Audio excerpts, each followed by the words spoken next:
Sukhi Hotu and welcome to the Buddhist Mahavihara's Facebook page. We are here going live this evening at the Dhammapada series. And this evening, this Friday evening, we have with us Bhante from Sri Lanka, Bhante Katagoda Pesala Thera, uh, who will be explaining to us on the Dhammapada. This Bhante has been explaining to us all the many verses from chapter 1. We are now at chapter 1, verse 7 and 8 this evening.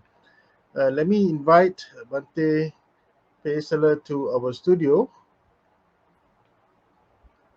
Good evening, Bhante, and welcome to the Buddhist Mahavihara's Facebook page and our Dhammadana series. We are actually very glad that we are able to do this. We are very glad we are able to do this live recording because, as in Sri Lanka, there is a lot of power shortages, and we were actually very afraid that we will not be able to conduct this evening's Dhamma sharing. But lucky for us, good for the good graces of the Devas, we are able to conduct these evenings. Hopefully, we are able to conduct fully this Dhamma sharing without any power cuts. For those of you who are not familiar with Bhante, let me quickly read his profile. Bhante Pesala Thero was born in Velimada in Sri Lanka, and he completed his formal education at the Central College at Velimada. Later, he served as an officer in the Sri Lankan Army. He also obtained a 3-year diploma in hospitality management from the Sri Lankan Institute of Hotel Management in Colombo. He changed his path towards spirituality and developed a keen interest in learning the Buddha Dhamma, and his noble aspiration made him join the Buddha Sasana and become a Buddhist monk. Under the tutelage of Venerable Kadavela Sudassana Thero and Venerable Man Kadavela Nandaratana Thero, and also under Venerable Kuttamale Kumara Kasapa Thero at the Labunu Ruwa Kanda Monastery. Um, Now, currently, he's studying the Tripitaka and the Pali languages there, and he received his higher ordination in 2020. Now, as a resident monk of the Labunu Ruwa Kanda Monastery, he is currently taking part in Dhamma discussions, preaching, monastery activities, and furthering his studies in the Dhamma towards gaining a deeper knowledge and understanding in the Buddha's teachings. So, without much ado, I would now like to invite Bhante to start this evening's Dhamma sharing.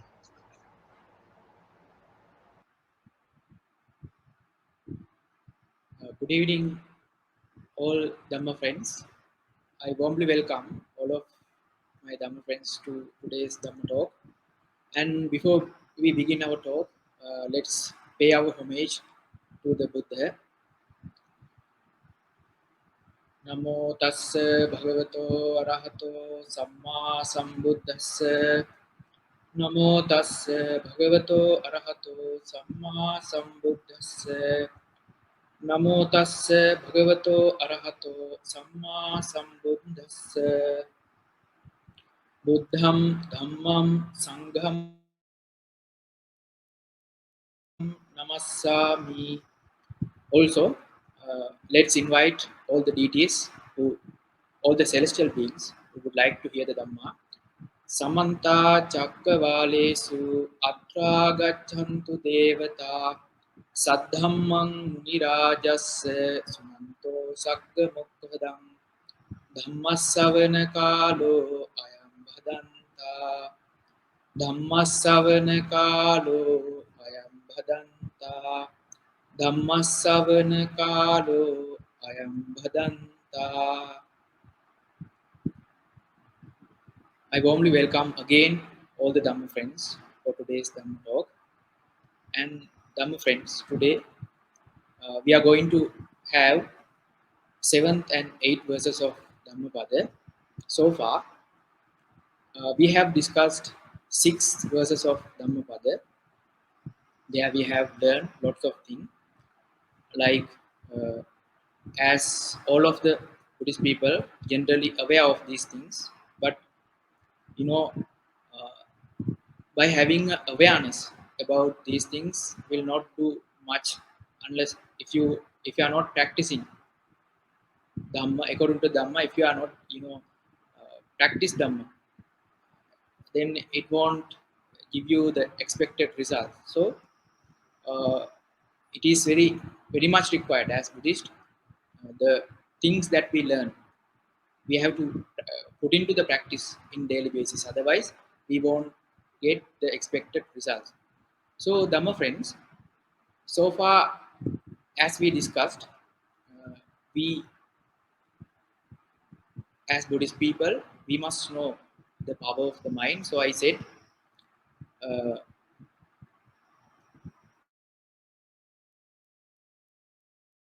if we are getting if we can maintain a pure mind with pure trendings like pure thoughts, those are not named as moha, and we can guide our mind towards the happiness. And if we are dealing with unwholesome qualities like moha, against them, if you can practice aloba dvesa moha, that means aloba, I said, as most people aware, aloba mean uh, generosity, and advesa mean kindness, and loving kindness, those kind of things. And amoha mean wisdom or the prajna. In Pali, it is known as vijja. Vijja mean the true knowledge of the existence. And we can easily say them like if you want to have the happy mind, we need to eradicate defilements, and we can easily say that. But comes when it comes into that practice, it won't much easy. So uh, if we if we see anything in the world as permanent, or as as a soul, then even at that moment we are with the ignorance or the avidya. We not know the true nature of the thing. So uh, by learning the Dhamma, you can guide your life according to the Dhamma. So the importance of learning the Dhamma means that you can create a vision, like what I said, that is, if you are doing any kind of thing while you are living in the society, before you progress, before you jump into that activity, you must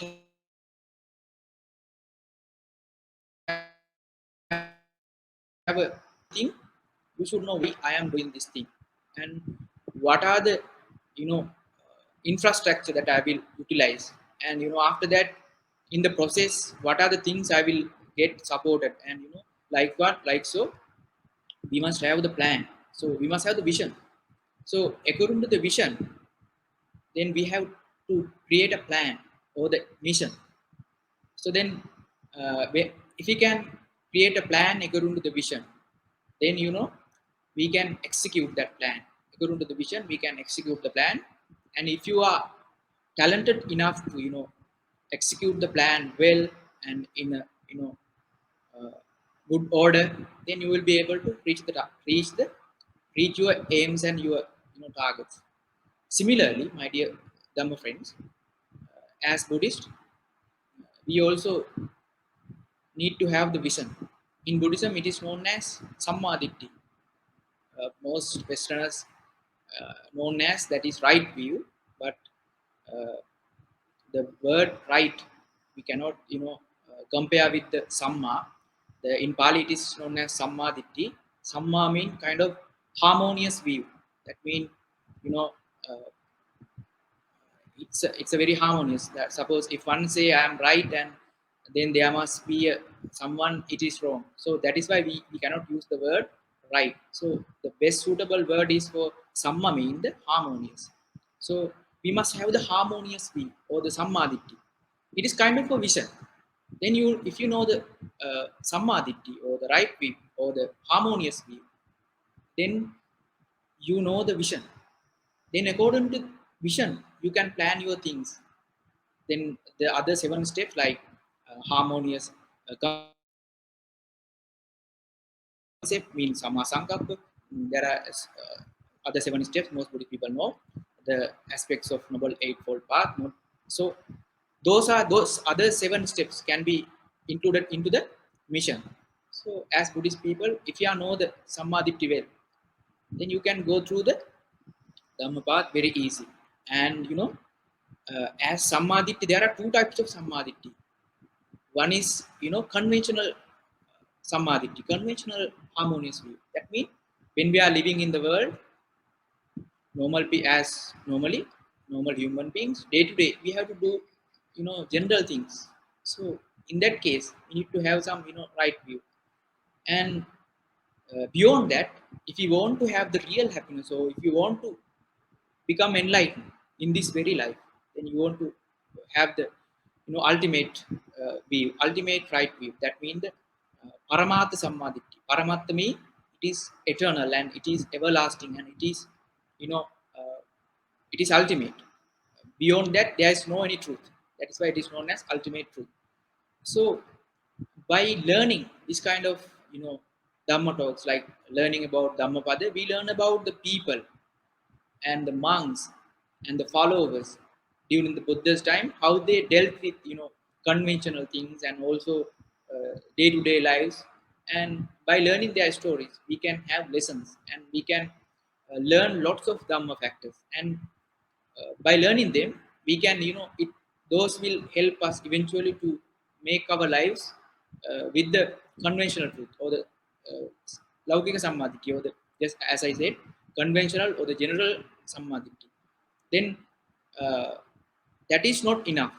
As Buddhist, if you are really want to have the peace, then you must find the ultimate side also. Then you have to go through the Dhamma. That means you have to go through the canonical teachings, Pali Tripitaka. Then in there you will find the factors about skandha, dhatu, ayatana. That means the aggregates and faculties and the ayatana, dhatu. There are so many things. It doesn't say that we need to learn each and everything. If you are wise enough, one sermon is enough for you to have the uh, right view or the harmonious view. So uh, you should have that purpose. I am attending these kind of sermons to gain that right view somehow or other. Then you will able to find the happiness. And uh, by knowing those things, that you know uh, that won't enough. That is not enough. You have to daily basis. You have to have some you know uh, persist training. You have to train yourself persistently. Otherwise, you know you cannot have the results of the Dhamma. So uh, as I today, as today topic, we have seventh verses, that is known as Subhanupassi Viharantang Indriyesu Asangtam Bhojanami Amattanyum Kusitang Hina Viryam Tange Pasahati Maro Vatorukang Dubbala. So in simple terms, I will explain it later. One always, Subhanupassi Viharantang means the most people, without knowing, those who not know much Dhamma, they always trying to pacify or try to find, always try to find the attachment. They try, they are always going behind the desire, going behind the attachment. So ultimately, when their life meet with un- unattractive things, like all of us have to, all of us be subject to aging, and we subject to sicknesses, and ultimately we have to face the death, whether we like or not. We have to face those scenarios. So the one who is always living, by with the attachment and with the attractive things, so he's, he will suffer eventually in the lives. So he is living Subhanupassi Viharanta. Then Indriyesu Asangta. Indriyesu means like there are as a being, for a being in the this world, there are six sense faculties. So people who doesn't know much Dhamma, people who don't know Dhamma, they don't have control on the senses. They always going trying to please the senses always. So Bhojanami Amattan. That means they don't know the limitations while they are taking the food. And Kusitang Hina Virya. Kusitang means he is very lethargic. bodily and mentally, spiritually, he is very lethargic and very inactive. Inaviryam mean that he doesn't have much energy or the determination or the willpower. So tange pasahati mara, that kind of a person easily overcome by the mara. Here mara means the defilements which arises in our mind. Similarly, vata urukhanga dubbala. Similarly, if there's a weak tree and there's a huge wind blows, that can that tree easily destroyed by the wind. So the person who's having these kind of ignoble qualities is similar, is same like the weak tree. So the second verse is contrary to the first one. The second verse is with the teaching about earnest practitioner, the one who knows Dhamma and whose life was trying to maintain according to the Dhamma. He is very earnestful, and he knows how the reality. He knows the Samadhi, conventional Samadhi, and the ultimate Samadhi. So he knows the nature of the existence. So he want to find the solace, or the find the happiness. So what he does, Subhanupasi Viharanta. He is not just living with the he always not only he's not only trying to please the attachment or the desire. He knows the you know the bad consequences, so he lives asubhanupassi. Subhanupassi mean, as practitioners, there's a meditation method, like when you have the attachment to always to things, you can have a simple happiness, but after that mm, as adinava, or the you know bad outcomes, you have to face lots of things, like suppose suppose as a lay person, you want to have a food that you like, but just imagine, if you right now, if you feel hunger and if you eat something, and after quite a period of time, it will again, you have to eat something, I mean, hunger again arise. So you cannot have the while having only a meal, you cannot pacify, you cannot quench the hunger forever. So time to time you have to eat.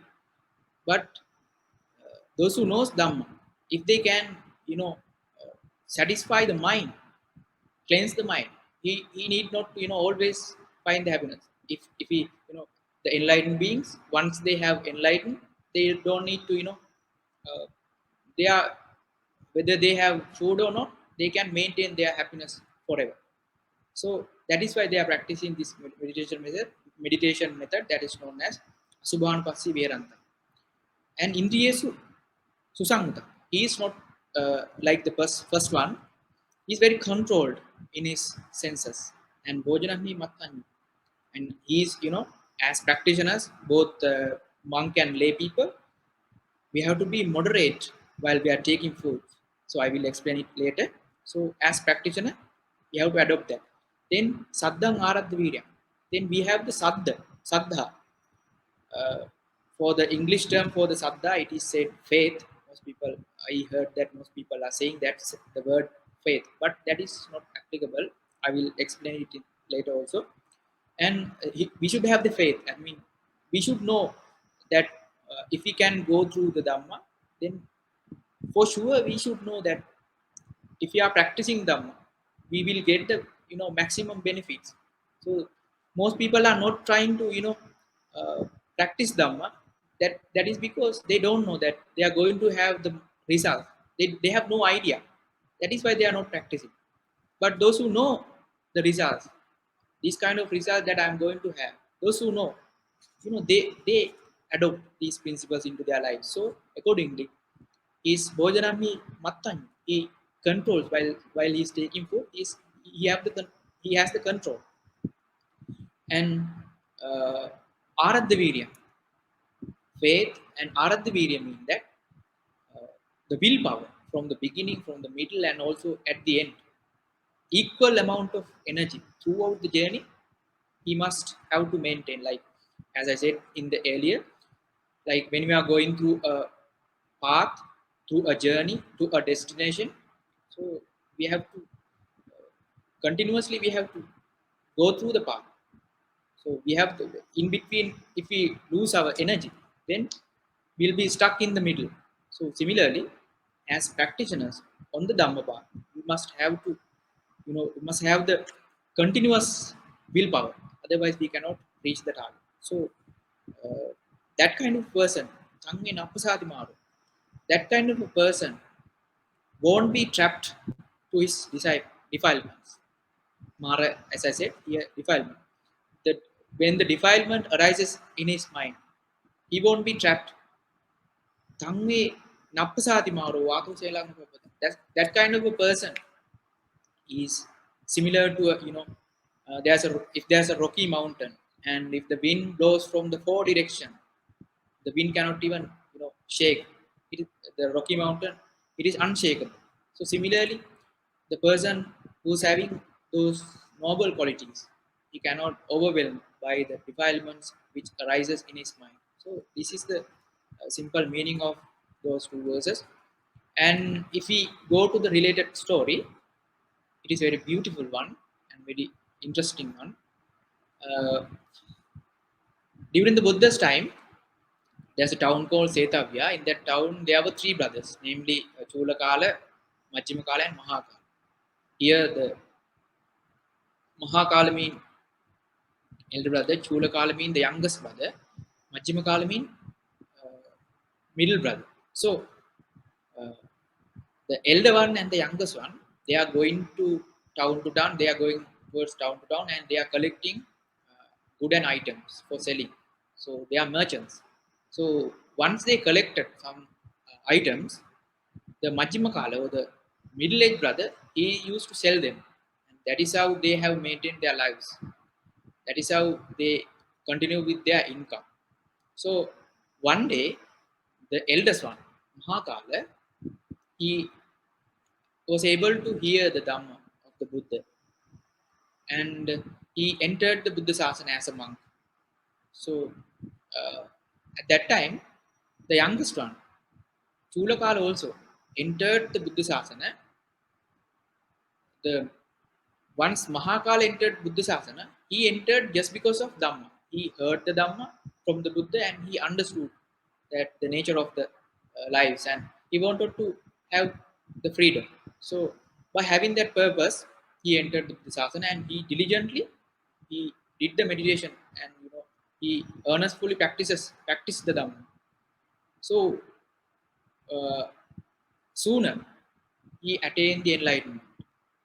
But the youngest, he was just living as a monk, not practicing Dhamma. So his purpose was to, he entered the sasana because he needs to return back his elder brother Mahakala. That is why he entered the sasana. So after entering the sasana, the Mahakala Thera, before he became enlightened, he asked the Buddha, Venerable Sir, in this sasana or the dispensation, how many duties I have to perform as a monk? Then the Buddha explained that, uh, Mahakala, you have two duties. You can select one out of two. That is called Vipassana Dura and Danta Dura. Vipassana Dura means if you are at the age of, if you are in your latter part in your life, I mean, if you are old age, then you can choose the Vipassana Dura. Vipassana means you can learn the most important thing, like, five aggregates and a four noble truth, noble eightfold path, and about sense faculties, and the arising of five aggregates, and you know disappearing of Udeva, I mean that appearing and disappearing. So by learning those things, he can get the subject of meditation, and he directly go to a secluded place, into a calm and quiet place, and he can do the meditation, and he can become enlightenment easily. The second one is not like that. He's called Grantadura. Grantadura means he's not like first bhikkhu. If you are, if he is at the age of, in the, if you are young enough, then he can learn Dhamma while learning Dhamma, he can preach the Dhamma like myself. If we are young enough, then we can learn Dhamma and we can preach Dhamma, and we can share the Dhamma with others. So that is also kind of a noble activity. So today, I myself and you all discuss these Dhamma because of such kind of people. Buddha already born before 200 and 2500 years back, but still the Dhamma is there for us to have the find the happiness. So that is because the dedication that has been doing by the monks, those who have practiced the Gantha Dura, that means the studying part.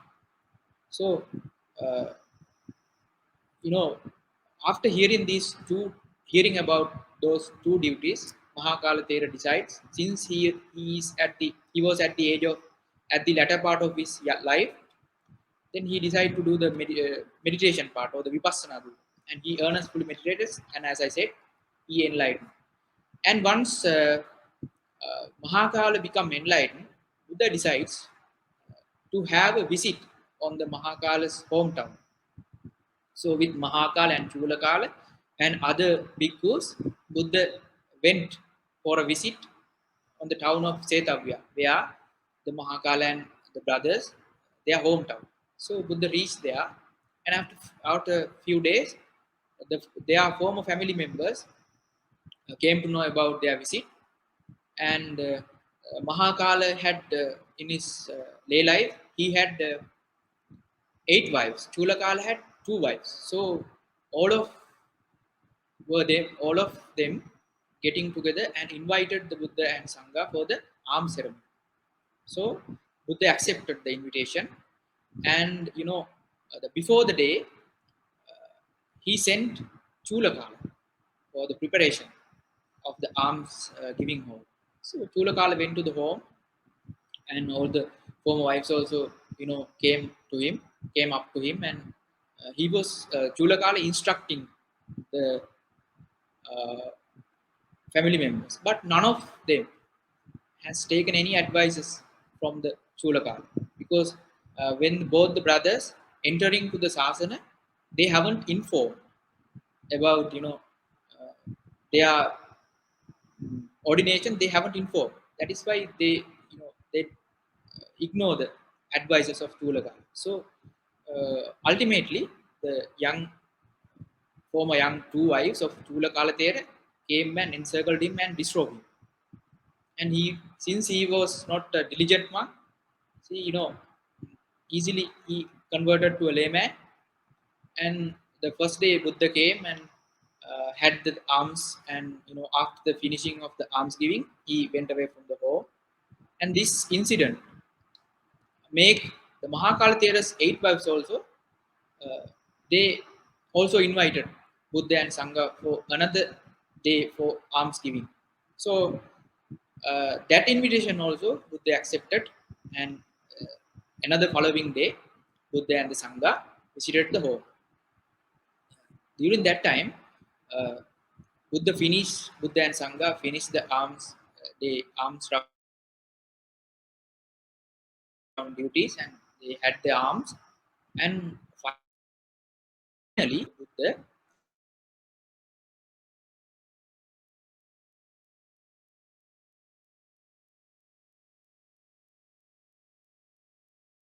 stay at home for to conduct the appreciation. So Supreme Buddha allowed Mahakala Thera to stay, and uh, uh, after the arm ceremony, after finishing of the appreciation, the 8 wives gathered around the Mahakala Thera and tries to disrobe him. But since he was an arahant with so many psychic powers, he just levitated from the ground, and by splitting the roof of the house into 2 parts, he just flown away from the home and appear before the Buddha and worship the Buddha.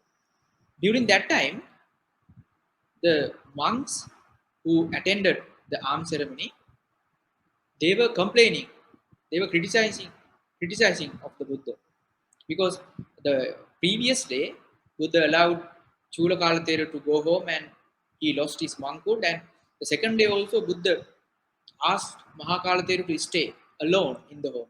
So because of that, those monks were criticizing the Buddha. At that time, with regard to Chulakalathera, Buddha uttered the first verse, as I said, Subhanapassi Viharantang, Indiyesu Asangutam, Bhojanam Yamattanyu, Kusitang Hina Virya, Tange Pasahati Maro, Vato Rukang Dubbala. So,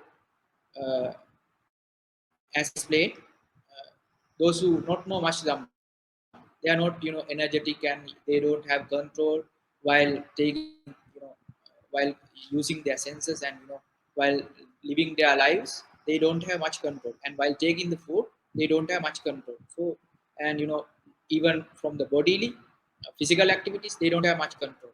Mental activities, they don't have much control. So easily, they will be, caught on the trap of the Mara or the defile. So that is that is good. That verse Buddha uttered for the Chula Kalate. And the second one Buddha uttered for the Mahakalatera, because Mahakalatera's own voice tried to disturb him, but he cannot uh, be disturbed by anyone, even the Mara, even any kind of external internal influences. The mind of the enlightened one, it cannot shake.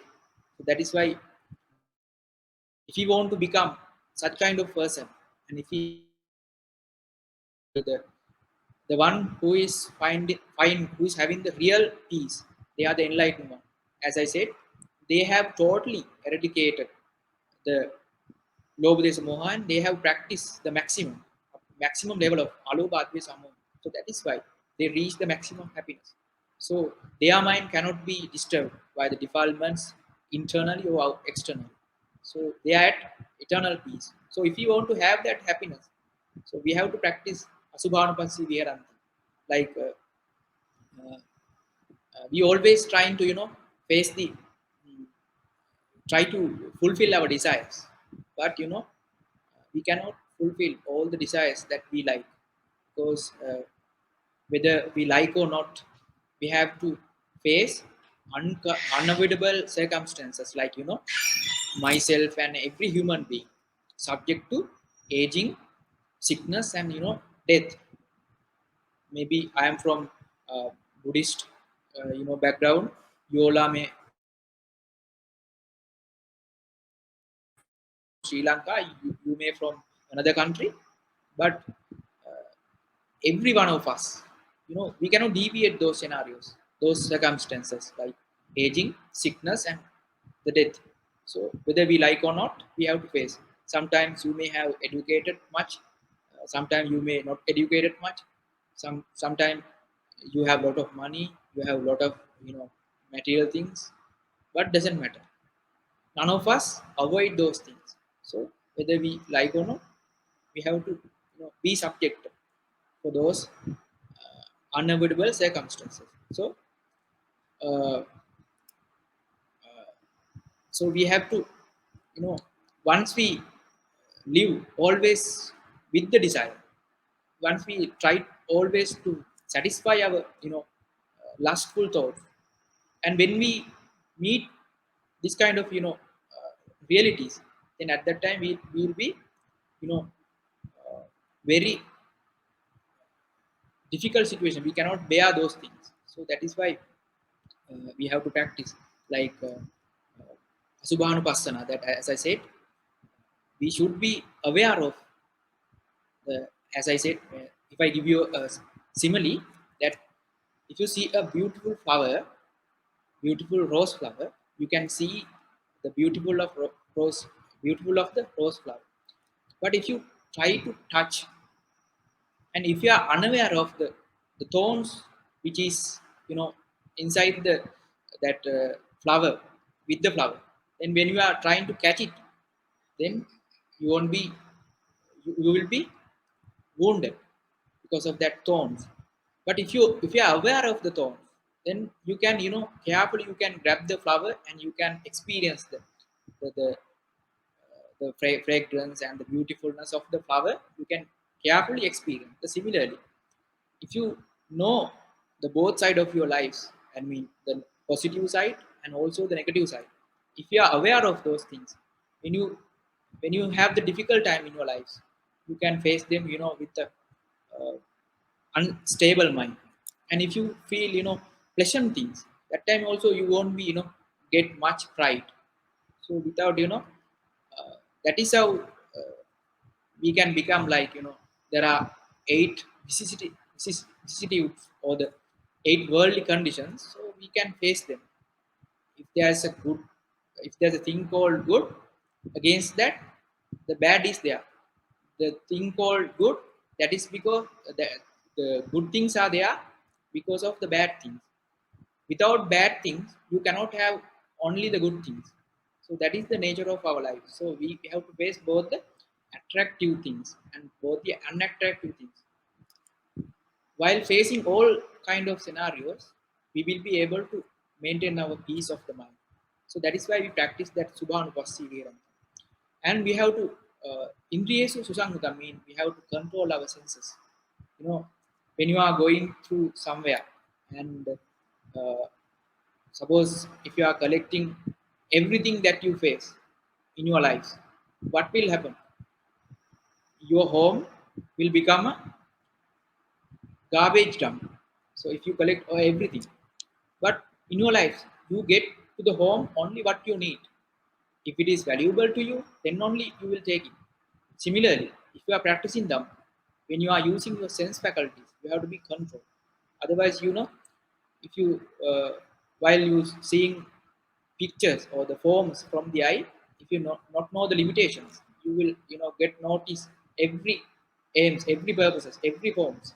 Then your mind filled with lots of unnecessary things. As I said, as a similar like same like your home, if you collect everything and if you put inside your home, it will become a garbage dump. Similarly, if you take all the, if you don't have control on your senses, your mind become a garbage dump.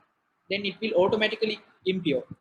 Then you cannot find the happiness by having an impure mind. So that is why we have to practice. We should know the control.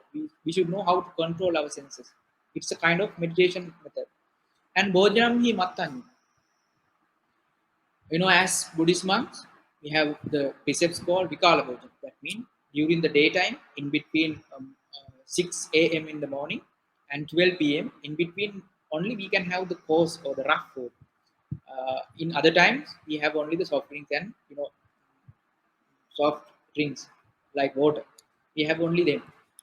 And Buddha asked before, asked that Buddha, asked us to do that just to maintain our healthiness. Now, scientifically it has already proven. Now, most of the Western people, they practice the medication method that is called intermittent fasting. So they do the same thing. They have the rough food during the 4 hours time, and it depends the person. It varies from the person to person. So they took the rough meal within a period of time, and the rest of the time is they are not taking much rough food. They only have the soft drinks and water. So the modern day scientists already proven that it is that practice will help you to have the healthy body. So that is why Buddha asked this Bhojanam Himattam. We have to be controlled while we are taking food. We should know the limitations. As Buddhist monks and practitioners, you don't to practice these principle. You don't need to become a monk. As a layperson, also you can apply these things. If you apply these principle, like if you can practice this you know uh, moderation while you are eating, if you can practice, then after some period of time, you may feel the lightness of your body. I'm experiencing that as a monk. So saddhang aradhvira, so he should have the saddha. As I earlier explained, saddha means not just the faith. The faith mean that it's mixed with kind of fear, like some other teachings I have heard that everything created by the God, Almighty God, and if you are not live according to the words of the Almighty, then in next lives we have to suffer. So, as Buddhist people, We believe that we came into existence just because of past karma. So we have to believe that, because we don't have experience, we cannot experience past, we cannot experience the future, whether it may happen, whether it may happen, sometime it might not be happen. So but the Buddha's teaching, as I say, the universal truth, all the human beings, all the other beings also, facing from the day they born to this world, they begin to aging, they begin to get aging, and they are facing sicknesses, and ultimately all of us have to face the death, whether you are from Buddhist background, whether you are from non-Buddhist background. These things is not a lie. For that, you need no you need not to believe that, you can experience that, we can experience that.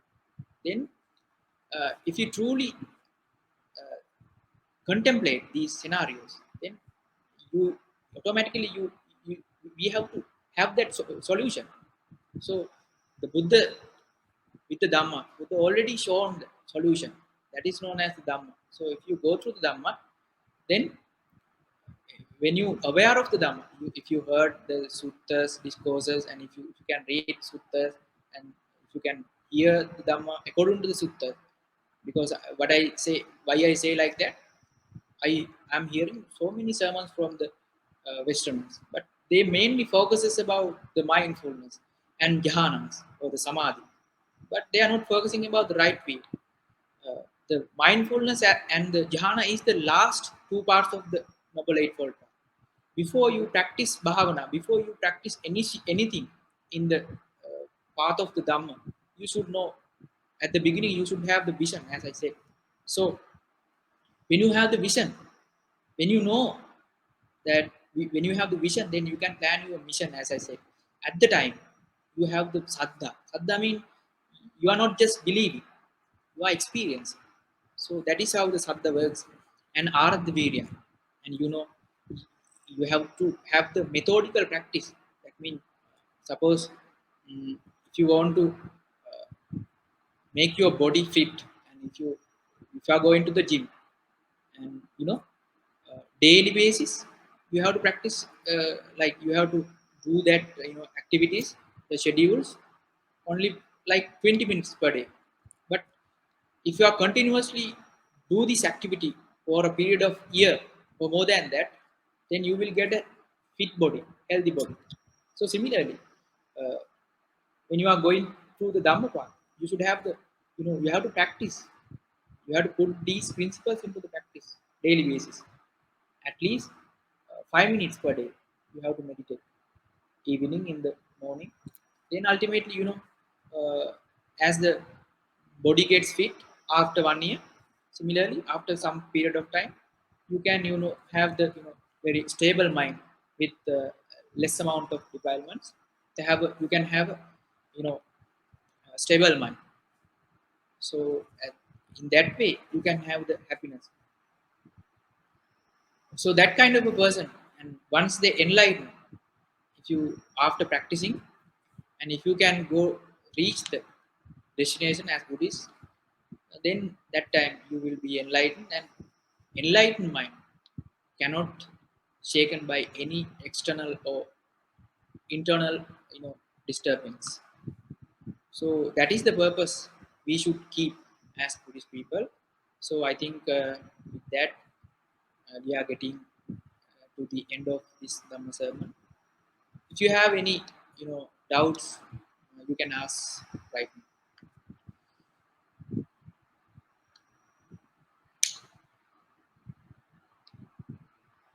now. Dear Bhante, sometimes when we practice meditation or read Dhamma books, we get easily distracted by TVs, internet, etc. If the information create unrest, I will lose the desire to continue. Can Bhante kindly give me some tips to overcome my problems? Thank you.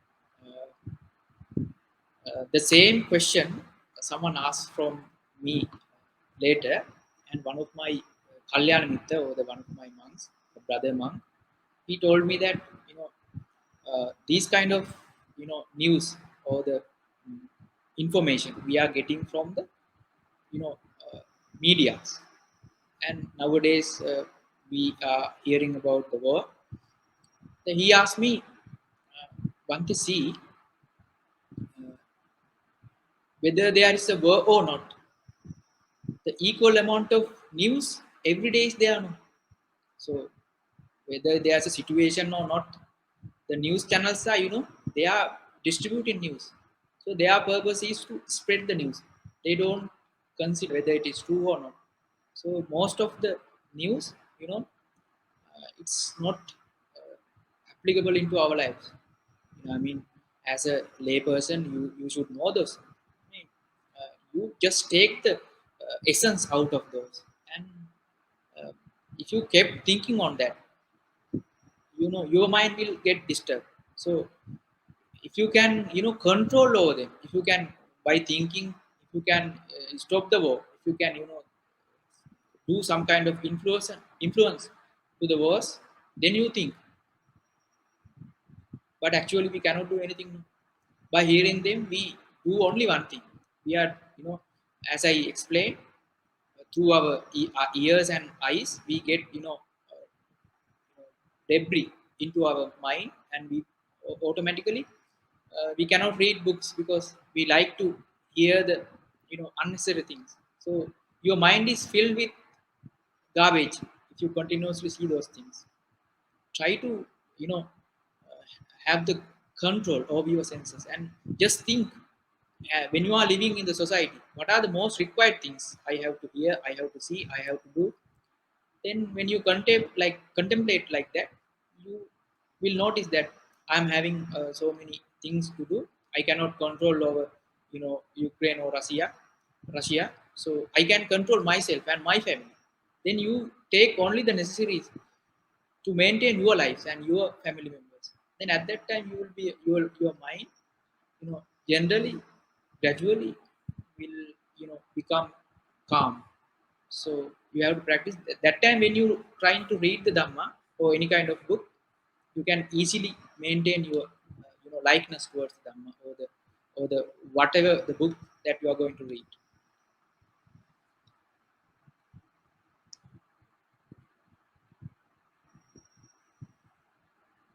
Dear Bhante, what is meant by unshaken Shraddha in Buddha, Dhamma, and the Sangha? As I understand, Buddhists do not have beliefs or faiths. I explained already. That is why the suppose Shraddha is not a faith, as I said. Buddha appeared to the world. If we just consider the character of the Supreme Buddha, just imagine that as a king, he had luxurious life. He had everything he wanted, and he had a beautiful wife. He had a beautiful son. He left behind everything. But as normal human beings, we don't have any of them. But still, we are deciding towards them. We are trying to grab them. We are trying to reach that kind of thing.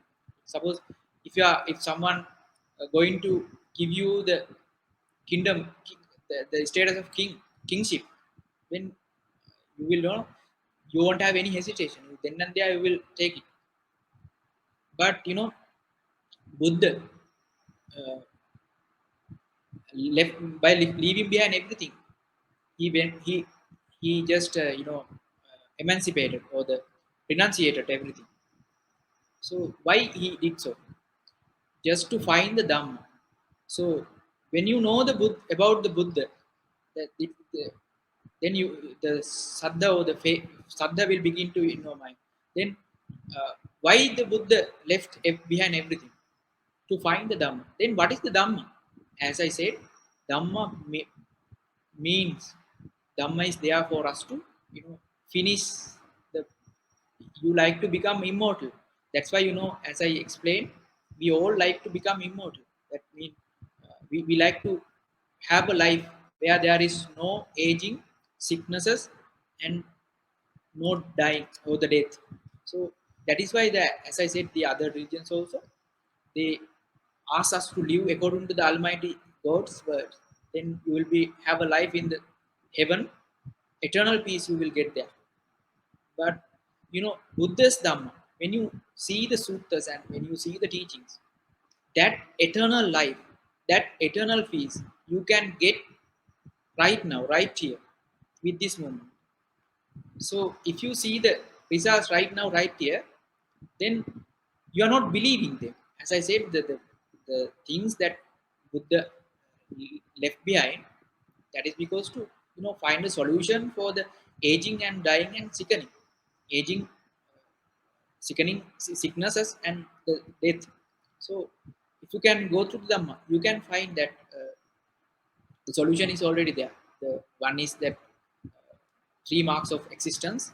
Uh, First is called as impermanence. Impermanence means uh, the nothing can be taken as a thing. Like everything is every component is at the constant change, in a process of changing. Suppose so so that factor you don't need to believe. If you take a atom, inside the atom inside the atom there are so many electrons, protons, and so many. Even the modern days, physics is improved, and they have found even more than the uh, electron, proton. There are so many sub elements also there. They are at a constant change. So we made out of as humans, we made out of lots of atoms. So whether we don't know or not, we may aware or not, we are at a constant change. So if we see that, if you carefully consider the Dhamma, then you don't need to believe, you can experience that impermanence. So at that time you don't need to believe. The Sangha also same. The Sangha means the followers, as earnest followers, not just monks. By wearing a robe you cannot become a monk. There are so many monks like that. But if you really want to guide your life towards the nibbana, so the sangha, those people, those monks, they have to do that. They have to understand about the Buddha, they have to understand the Dhamma, then accordingly they have to guide their lives up to the nibbana. That is their main purpose.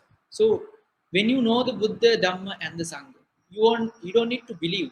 So you are experiencing, what the Buddha, why the Buddha appeared to this world, why the Dhamma is, what is the Dhamma, what is the purpose of learning Dhamma.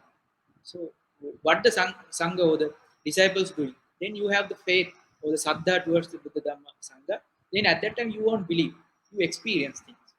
Then automatically your life will be that means that, as I explained in the beginning, that is the vision that you should may have. When you have the vision, according to the vision, you can plan your mission. Then only you can execute. And if you are earnestfully and urgent diligently, if you practice Dhamma according to the vision and mission, then you will be able to have the uh, final destination, final results.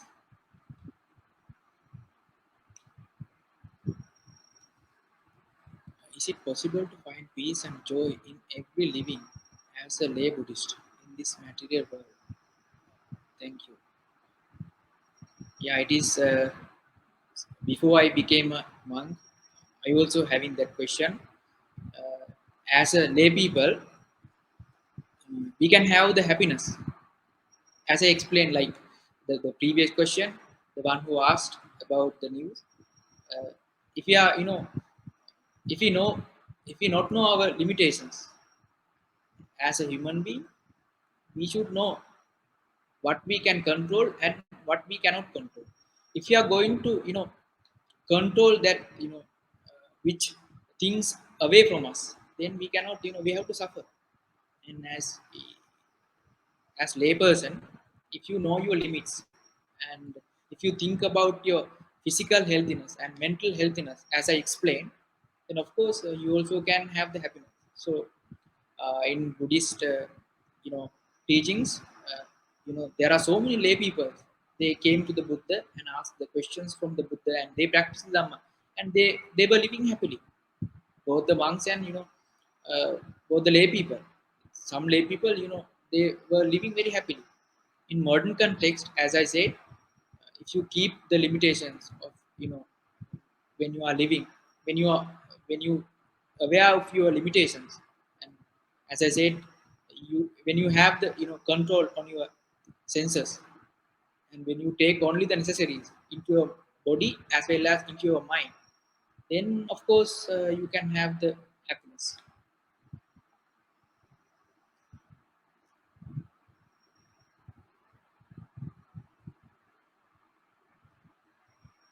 What type of meditation method will help us to control our senses? There are so many meditation methods. Basically, samatha and vipassana. It's a long title to be discussed. But as Buddhists, there are 40 types of samatha meditation methods. Uh, as lay people, you can practice, through Brahma Viharas easily, the metta, loving kindness. So you can practice that.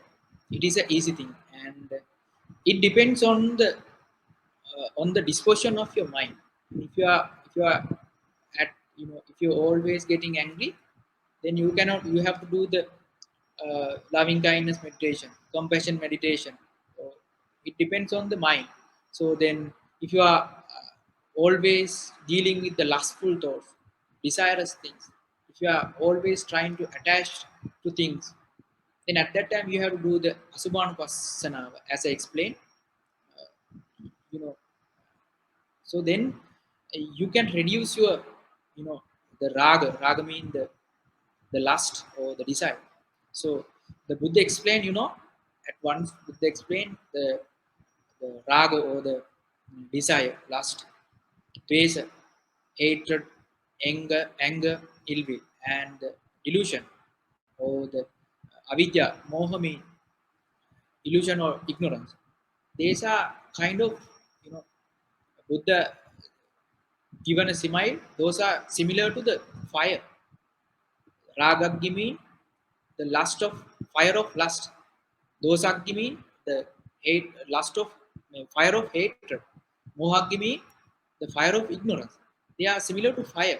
Suppose if your body meet with fire, and if you meet with fire, and if any part of your body get burned, what will happen? The pain you will feel for a long period of time. Similarly, when your mind is dealing with always the lustful thoughts and hatred and ignorance, it will burning always. So you have to suffer much. And as a practitioner, if you are trying to maintain your mind without hatred for a long period of time, without lustful thoughts for a longer period of time, without ignorance for the long period of time, then your life, your mind, at peace without fires. So at that time, you know, after some period of time, without fire, you will begin to feel. Suppose if your finger get burned, and if you can cure that wounds because of the burning, you will feel much comfortable. A similar thing happen if you can stay without those, loba desa moha for quite a period of time. You begin to experience the calmness and the peaceful nature of your mind. At that time, you can have the happiness. So it doesn't matter that you don't need to become a monk like me to do that. And if you have the interest, and if you have the willingness, and if you know the terrible nature of this samsara, you automatically begins to practice. So my advice is that if you are not, have the interest, find more Dhamma and get to know about the nature of the samsara, and the get to know the results, how peaceful of the mind without lobodesamo. So just think about the Buddha. After having left behind everything, the kingship, why he left everything behind. He had everything. He had a most the luxurious life, but he left behind everything. Why? Because he had found better than uh, he had found the status better than those materialistic conditions. So it is even for today is applicable. We don't have much ink like the Siddhartha, Prince Siddhartha, but we can leave behind lots of things. And if we can practice the Dhamma, we can have the happiness in this very life.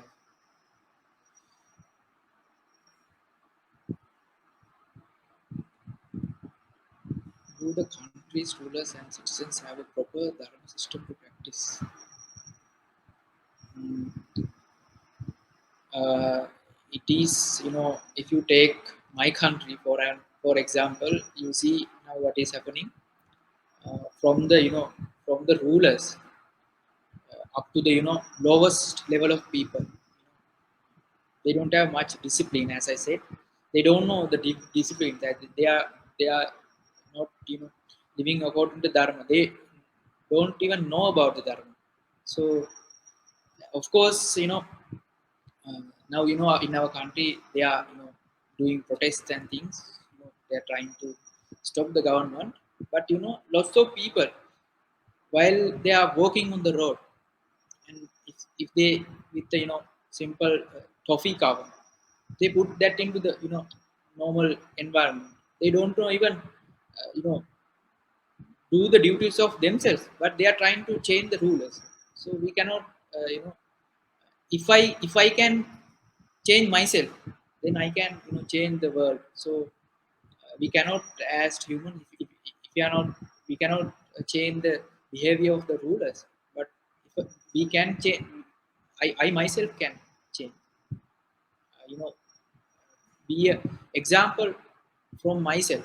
Then if I live as an example to others, then that is the best thing that I can do. uh, Most rulers, they are not ruling according to the dharma these days.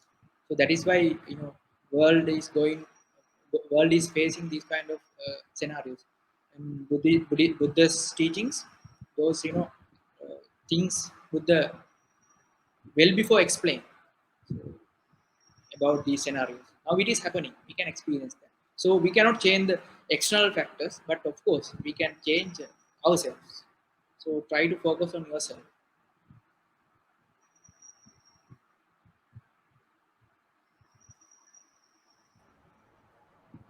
Thank you, Bhante. I think that's all the questions we have this evening from the audience. And thank you for answering the questions quite eloquently. I think you have managed to hit the nail on the head in most of the answers that you've given to those questions. So before we end this evening's Dhamma sharing, I'd like to invite you to conduct the Anumodana, Bhante. So with this Dhammadana, I have collected so many merits, virtues. So first, I would like to, share all the merits, all the deities who attended for this Dhamma sermon, and I would like to share all these merits to the sponsors who have sponsored for today's Dhamma talk. And also, I would like to share all these merits. Behind the screen, there are so many people, had lots of dedication to make this, effort successful. So all of them may share these merits, and uh, the people who attended this Dhamma talk, all of you may share with these merits, and may all of them be able to attain the supreme bliss of Nibbana. And also, I would like to share all the merits to my teachers, especially Venerable Man Kadavala Sudarsana Thera and Venerable Man Kadavala Nandaratana Thera, and my teacher Venerable Potmali Kumar Thera. Uh, may my teachers share these merits, and may they find the peace that they are searching for. And if there's any person suffering in this world with this, with any kind of difficulties, may these merits be a cause for them to have a release. And uh, these days in my country and in the world, people also, they are suffering a lot. And may all the merits of this Dhammadana be a cause for them to have the comfortable life, and may all these beings be share with these merits, and may all the beings be able to live happily, live peacefully, and finally, may all of them be able to attain the supreme bliss of Nibbana.